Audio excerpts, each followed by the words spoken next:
हाथरस में हुए हादसे ने सभी को चौंका कर रख दिया। हाथरस में एक सत्संग चल रहा था। सत्संग खत्म हुआ और फिर अचानक से मची भगदड़ में धक्का मुक्की होने लगी। लोग एक दूसरे पर गिरने लगे और जिंदगी की राह बताने वाला सत्संग मौत के सत्संग में तब्दील हो गया। सत्संग करने वाला भोला बाबा अभी तक फरार है। हाथरस में हुए हादसे पर सीएम योगी ने तुरंत एक्शन लेते हुए कार्रवाई तेज करने के आदेश दिए।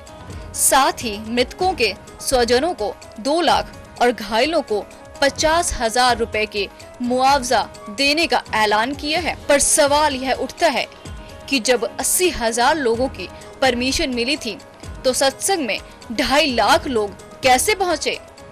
पूरी तरह से तैयारी क्यों नहीं की गई? लापरवाही कहां पर हुई?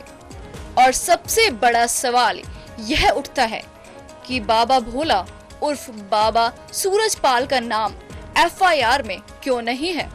और अगर बाबा दोषी नहीं है तो फिर फरार क्यों है? और क्या इस तरह से अंधविश्वास कर बाबाओं पर भरोसा करना सही है? इस तरह से बाबाओं के कितने कारनामे सामने आए हैं। बाबा आसाराम को ही ले लो, जिसके लाखों अंधभक्त थे और बाद में किस तरह से आसाराम का भी खुलासा हुआ। यह कोई पहला हादसा नहीं था जो सामने आया हो। इससे पहले भी कई तरह के हादसे सामने आए हैं। साल 2008 में भी हाथरस जैसी ही एक घटना घटी थी। नवरात्र का पहला दिन था जब राजस्थान में जोधपुर के मेहरनगढ़ किले में पूजा अर्चना के लिए भक्तों का जमावड़ा लगा था और अचानक ही भगदड़ मच गई थी। इस हादसे में 216 लोगों की मौत हो गई थी। पर बात वही है, सवाल अब भी वही है कि आखिर किस तरह से इन हादसों पर रोक लगे। क्योंकि बात जब धर्म की आती है, मान्यता की आती है, तो वहां लोगों को समझाना और रोकना थोड़ा मुश्किल हो जाता है। तो हाथरस में हुआ चौंकाने वाला हादसा और बाबाओं पर उनके भक्तों का अंधविश्वास, आखिर क्या है? इस पर जनता की राय।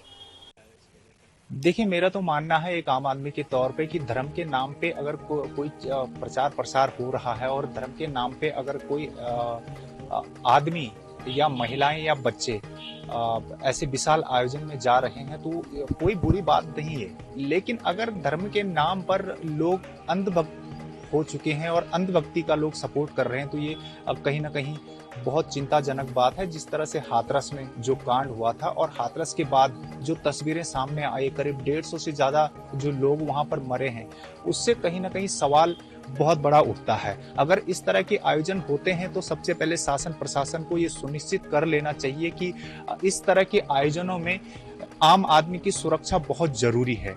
क्योंकि जिस तरह से हाथरस का जो मामला हुआ है वो अपने आप में बहुत ही चिंताजनक बात। इस तरह के आयोजनों में सबसे पहले सुरक्षा सुनिश्चित होना बहुत जरूरी है। तभी जाके इस तरह के जो भगदड़ के मामले हैं या फिर इस तरह के आयोजनों में जनहानि के जो मामले हैं वो तभी कम हो सकते हैं और लोगों की सुरक्षा तभी सुनिश्चित हो सकती है जब जाके शासन प्रशासन कोई कड़ा कदम उठाए और लोगों की सुरक्षा सुनिश्चित हो सके। सबसे पहले तो मैं सांत्वना व्यक्त करना चाह रहा हूँ उनके प्रति। करीब 80,000 लोगों का परमिशन दिया गया था और वहाँ पे करीब 2.5 लाख लोग वहाँ पे पहुंचे हुए थे। तो ये दुर्भाग्यपूर्ण घटना है और प्रशासन 100% प्रशासनिक फेलियर है। जनता का क्या है, दोष नहीं दे सकते हैं क्योंकि जनता आज के डेट में हमारे भारत में गरीबी बहुत ज्यादा है, अशिक्षा बहुत ज्यादा है और ये जो बाबा लोग हैं उन्हीं का फायदा उठाते हैं। गरीबी और अशिक्षा का ही बात है क्योंकि ये अपने आप को भगवान स्वरूप समझने लगे हैं और बोलते हैं अपने फॉलोअर्स से कि मेरे को भगवान समझो, मेरे ही पूजा करो। इस कारण से जो गरीब लोग हैं, जो अशिक्षित लोग हैं, वो बेचारे उनके जंजाल में फंस जाते हैं और ये सब दुर्घटनाएं हो जाती है। लेकिन पकड़े जाएंगे जरूर, जहाँ योगी जी के ऊपर पूरा विश्वास है। घटना के लिए बहुत ही पहले तो दुख प्रकट करता हूँ, मैं संवेदना प्रकट करता हूँ अपनी। बहुत ही दुर्भाग्यपूर्ण है ये घटना और इसके अंदर जो इसको संभाल रहे थे कार्यकर्ता, ये कार सेवक जो भी थे इनके, उन लोगों के ऊपर ज़रूर एक्शन होना चाहिए और इसके अलावा बाबा के ऊपर एक्शन होना चाहिए। जी देखिए, पहले तो हम सभी जो वहाँ पर दिवंगत लोग हुए 121, उन सभी की आत्मा की शांति की प्रार्थना करते हैं। भगवान अपने चरणों में उनको स्थान दे।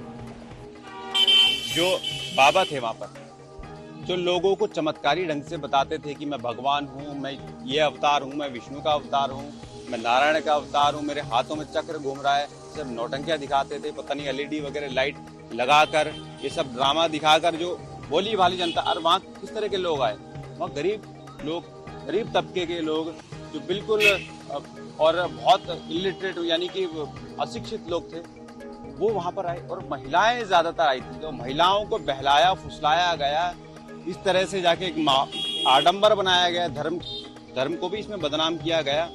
और हम अल्टीमेटली बात करें तो वहां पर जो है 101, अब क्योंकि शुरुआत की बात करें तो वहां पर भगदड़ हुई, बाबा गए और वहां पर भगदड़ शुरू हो गई, और बाबा ने देखा भी है। तो बाबा ने बाकायदा रुकने के और ये बोलने के कि भाई भगदड़ मत मचाओ, आप आराम से करो, मैं सबके पास हूँ, ऐसा बोलना चाहिए, कोई सांत्वना देनी चाहिए, कुछ शांत करवाना चाहिए। बजाय इसके बाबा जो है भागते चलते बने, खुद ना आते, अपनी सिक्योरिटी को बोल देते। वहां पे तो बाबा के ब्लैक कैट कमांडो और बाबा की आर्मी और इस तरह से बातें आ रही है। तो जब इतनी सिक्योरिटी है तो उनको कहते कि भाई सिक्योरिटी वहां पर व्यवस्था करो, जहां पर लोग भगदड़ मचा रहे हैं उनको संभालो। अगर कोई घायल उस समय हो जाता है तो उनको बोलना चाहिए कि वहां पर जो घायल हुआ है उनको उपचार के लिए लेके जाओ। वहां पे एम्बुलेंस बताई कि एम्बुलेंस भी वहां पर व्यवस्था नहीं थी, सिर्फ एक एम्बुलेंस थी वहां पर। अच्छा, आसपास अस्पताल था वहां पर, अस्पताल भी सिर्फ वहां पर एक ही था, अस्पताल में चिकित्सक नहीं था, वहां पर जूनियर वहां पर डॉक्टर थे। तो ये प्रशासन की गलती है, बाबा की। और सबसे बड़ी बात अब क्योंकि इतना बड़े हाई वोल्टेज में मामला हो चुका है, इसके बाद भी सबसे बड़ी बात जो सुनने में आ रही है कि बाबा के खिलाफ FIR इसमें नहीं है, आयोजकों के खिलाफ है। प्रशासन के कुछ अधिकारी भी हो सकता है इसमें न पे, लेकिन आयोजक किसके कहने पर ये सब कर रहे थे? क्या आयोजक अपने लिए कह रहे थे? ये तो बाबा के लिए इंतजाम हो रहा था ना, तो बाबा की कोई लायबिलिटी इसमें नहीं बनती, बाबा को कोई नेग्लिजेंस इसमें नहीं बनता। जब सब कुछ बाबा के इशारे पे हो रहा था, और जो बाबा जो कि गरीबों का मसीहा बनता, गरीबों का भगवान बन रहा, उसकी इतनी करोड़ों की अरबों की संपत्ति वहां दिखाई जा रही है। देखिए, अंधभक्ति की अगर हम बात करें तो ये तो बात सही है कि अंधभक्ति चल रही है और चरम पर चल रही है। पहले भी इतने बाबाओं का ठीकरा फोड़ा गया, राम रहीम का, आशाराम का, सब जेल के अंदर है, उसके बाद भी लोग नहीं सुधर रहे। तो एक तो बड़ी गलती लोगों की है। दूसरा क्या है, इसके पीछे के और हम कारण देखें तो क्या है, क्योंकि हमने इस हादसे में देखा है कि महिलाएं इसमें बहुत ज्यादा संख्या में, 90% से ज्यादा महिलाएं ही इसमें मरी हैं और घायल हुई है। तो महिलाओं को इसमें बरगलाया जा रहा है, महिलाओं को फुसलाया जा रहा है। तो इस और भी कहीं ना कहीं जागरूकता फैलानी चाहिए लोगों को, क्योंकि 121 लोगों की मौत हुई है और लगातार ये पहले भी मामले हुए हैं। पहले भी बाबा ऐसे जो थे ढोंगी बाबा सारे पकड़े गए, उनके खिलाफ बातें आई और अभी भी निकल कर आ रही है कि कितने तरह के वहाँ खुफिया दरवाजे और कमरे और कितने तरीके के वहाँ चीजें आ रही है, वहाँ धारदार हथियार वहाँ छुपाए जा रहे हैं, इस तरह की बातें निकल कर आ रही है। तो ये सब क्या है कि इनकी सबकी क्या जरूरत है? लेकिन बात ये तो आ रही है, सबसे बड़ी बात तो यही निकल कर आ रही है कि बाबा के खिलाफ अभी तक FIR क्यों नहीं लिखी गई? क्या बाबा की जिम्मेदारी नहीं थी? क्या ये सब बाबा के कहने पे नहीं हो रहा था? क्या वहाँ बाबा नहीं बैठे थे? आयोजकों ने जो प्रोग्राम किया है वो किसके कहने पे किया? बाबा के कहने पे।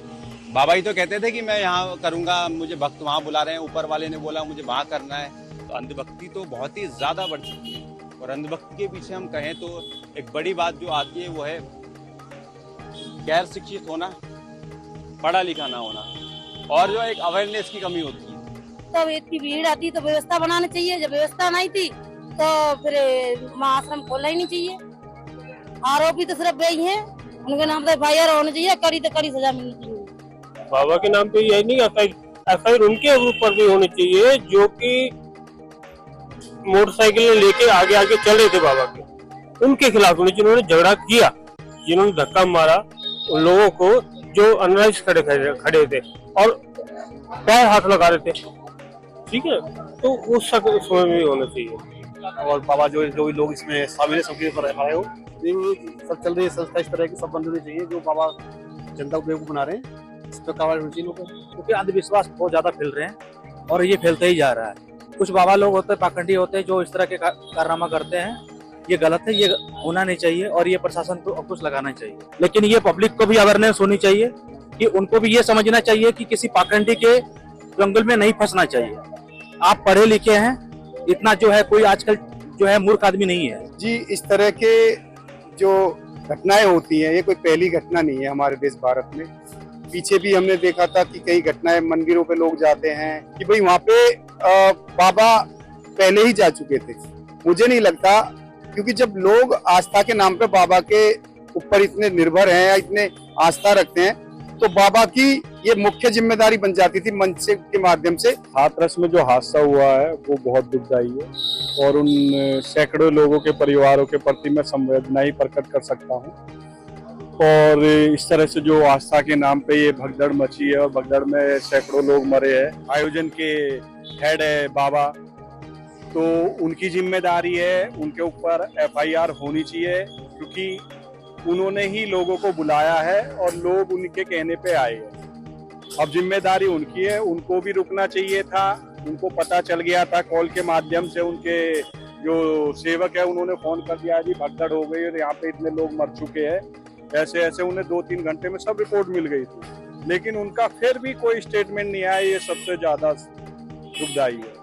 सख्त से सख्त कार्रवाई होनी चाहिए उन बाबा पे। इसमें वहाँ जो संयोजक लगा रखे हैं उन्होंने, अपने जो अनुयायी लगा रखे हैं, जो सेवक हैं उनके, जो देखभाल करते हैं, पहले भी कई बार मैंने कहीं देखा है उनका, तो वो हमेशा भीड़ को कंट्रोल में रखते हैं और सारी समस्याओं को देखते हैं। लेकिन अब की बार उनकी लापरवाही की वजह से ये सब कुछ हुआ है। ये घटना हुई है, बहुत ही दुखद घटना है और काफ़ी इसमें जो जनहानि हुई है, 200 की संख्या में या 200 से ऊपर जनहानि हुई है, लोगों की जान गई है। भगवान जितने भी चले गए उनकी आत्मा को शांति दे, इसमें मतलब कुछ वो नहीं होना चाहिए, उनके साथ इंसाफ होना चाहिए।